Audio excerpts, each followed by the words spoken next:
சீ போயா நீ ரொம்ப மோசம் என்ன தொட்டா உடம்பு கூசும் சீப்புமான மோசம் உன்னை தொட்டா கிடைக்கும் மோச்சம்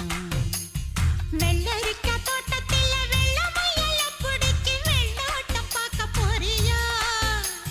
முருங்கக்கா வாங்கி வந்து முத்தங்கோடுக்கு சமைச்சு மச்சான தேட போறியா